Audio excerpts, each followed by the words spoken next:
بسم اللہ الرحمن الرحیم۔ آج جو آپ لوگوں کا سبق ہے وہ نبی صلی اللہ علیہ وسلم کی وہ حدیث ہے کہ آپ نے فرمایا الاسم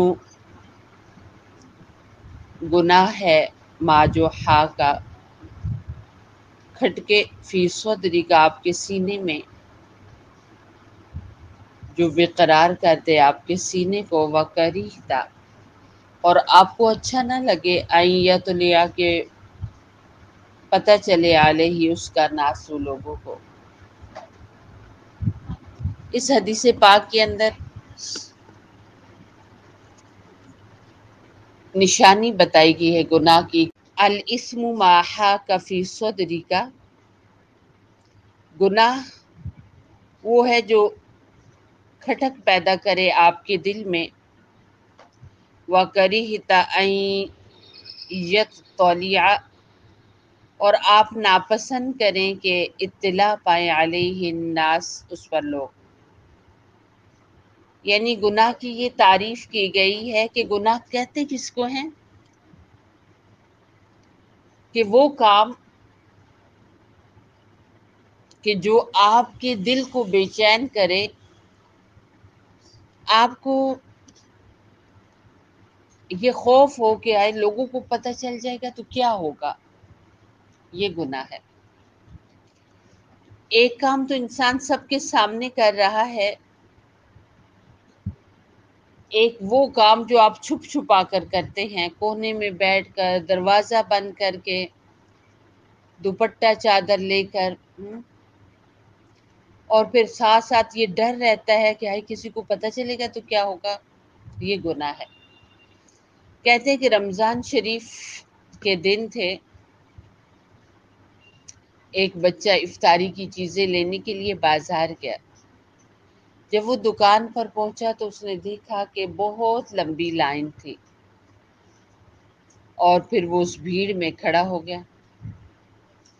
تو دکان والا بھی مسلمان تھا، ظاہر ہے بہت لمبی بھیڑ تھی، بہت لمبی لائن تھی، وہ بھی فکر مند تھا کہ جلدی جلدی ان سب کو میں فارغ کروں کیونکہ افطاری کا وقت بالکل قریب تھا۔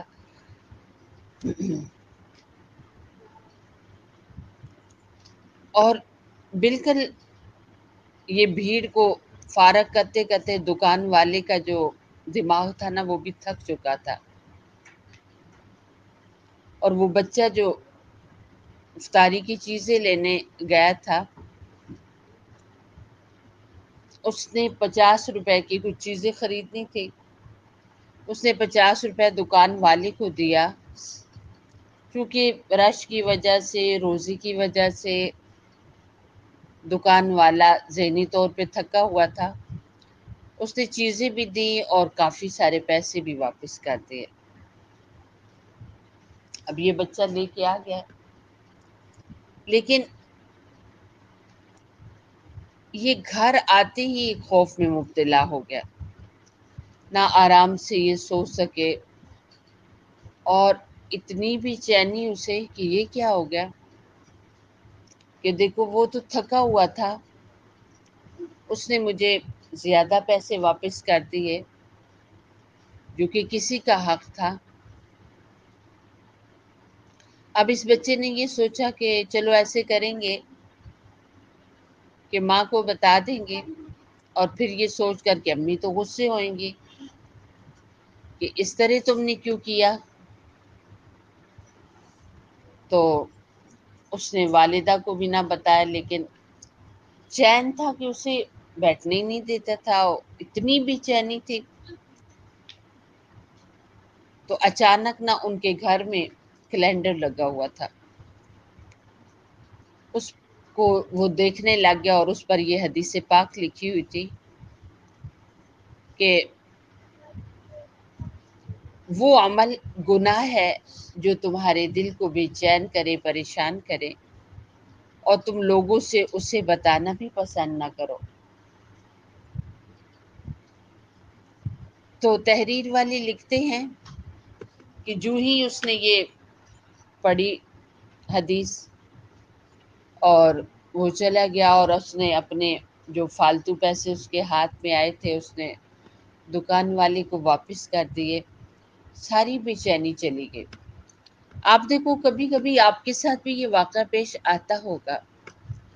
اب دکان پہ آپ چیزیں لینے گئے، دکان والے کو پتہ ہی نہیں چلا، اس نے آپ کو چیز بھی دے دی اور پیسے بھی زیادہ واپس کر دیے۔ آپ لوگوں کو چاہیے کہ آپ جو چیز لے رہے ہیں پوچھیں کتنے کی ہے اور اس کے کتنے پیسے ہیں، دے کر بقایا جو بنتے ہیں وہ واپس لیں۔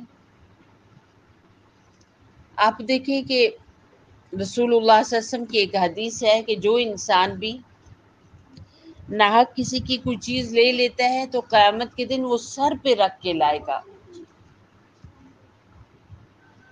یعنی وہ جو بھی چیز اس کے پاس ہوگی، ایسے ہی جو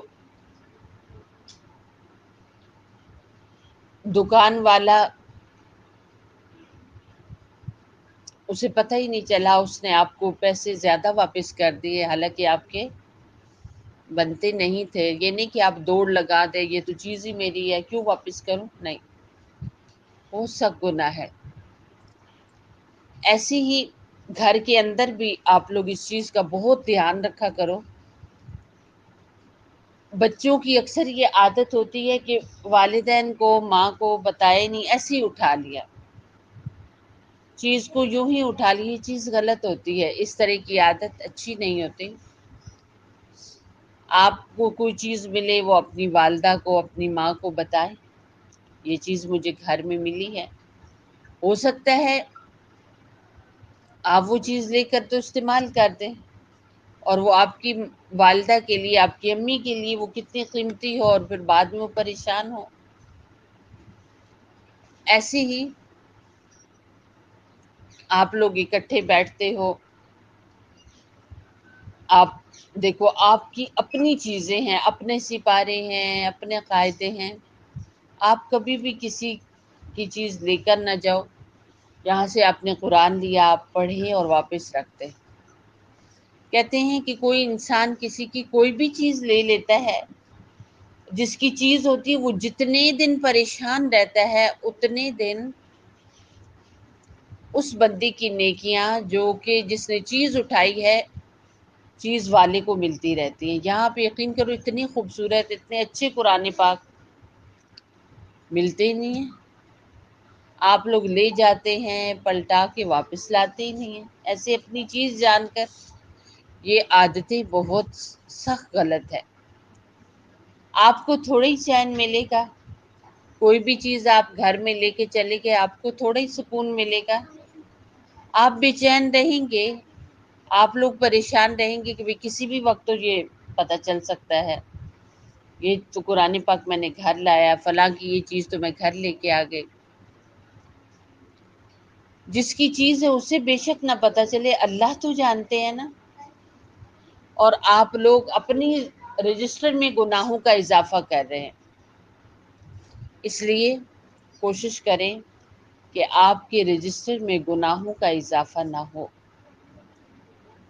اور آج آپ نے یہ پڑھ لیا کہ جو چیز بھی پریشان کرے نا، دل بے چین ہو اور یہ خوف ہو کہ لوگ دیکھیں گے کیا کہیں گے،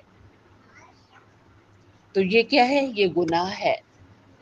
کوئی بھی آپ لوگ گھر میں کام کرنے لگے ہیں، ایک ہے آپ سب کے سامنے کر سکتے ہیں، جو آپ سب کے سامنے نہیں کر سکتے وہ گناہ ہے، اسے بالکل چھوڑ دیں، چاہے وہ کتنا آپ کا پسندیدہ ہو۔ آپ کو ذرا سا بھی یہ خیال آ جائے کہ ہے لوگوں کو پتہ چلے گا تو کیا ہوگا، دوسروں کو پتہ چلے گا تو کیا ہوگا، میری امی دیکھیں گی تو کیا کہیں گی، میرے بہن بھائیوں کو پتہ چلے گا تو کتنی بری بات ہے، تو یہ گناہ ہے۔ آج آپ نے ایک بہت پیاری چیز سیکھ لی ہے کہ ہمیں پتہ چل جائے گناہ کیا ہے۔ ہم اتنا پڑھتے ہیں یہ گناہ وہ گناہ، تو کیا چیز گناہ ہے؟ گناہ کہتے ہیں جو اللہ رب العزت کو ناراض کرنے والا کام ہو، جس سے اللہ ناراض ہو جائیں یا اللہ کے رسول السلام ناراض ہو جائیں، تو گناہ کو گناہ اس لیے بھی کہتے ہیں کہ وہ ایک سے دو، دو سے کئی ہو جاتے ہیں، کئی گناہ ہو جاتا ہے۔ آپ نے ایک غلطی کی، پھر آپ کا دل کرے گا اور کر لیں، پھر آپ کا دل کرے گا اور کر لیں، تو وہ بہت زیادہ ہو جاتے ہیں، اس لیے تو گناہ کہا جاتا ہے۔ تو جو چیز بھی آپ گھر میں، آپ کچھ بھی کر رہے ہیں، آپ کہیں بھی جا رہے ہیں، کوئی کام کر رہے ہیں، آپ کو یہ خیال آئے کہ کسی نے اگر دیکھ لیا تو کتنی بری بات ہے، بس یہ گناہ ہے۔ گناہ کو پہچاننے کی اتنی زبردست یہ ایک آپ کے پاس چیز آ گئی ہے کہ اس کے ذریعے آپ یہ پہچان سکتے ہیں کہ گناہ یہ ہے۔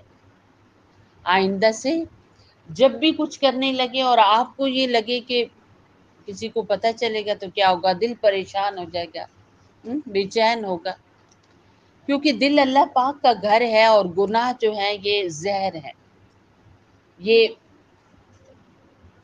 نقصان دینے والی چیزیں ہیں۔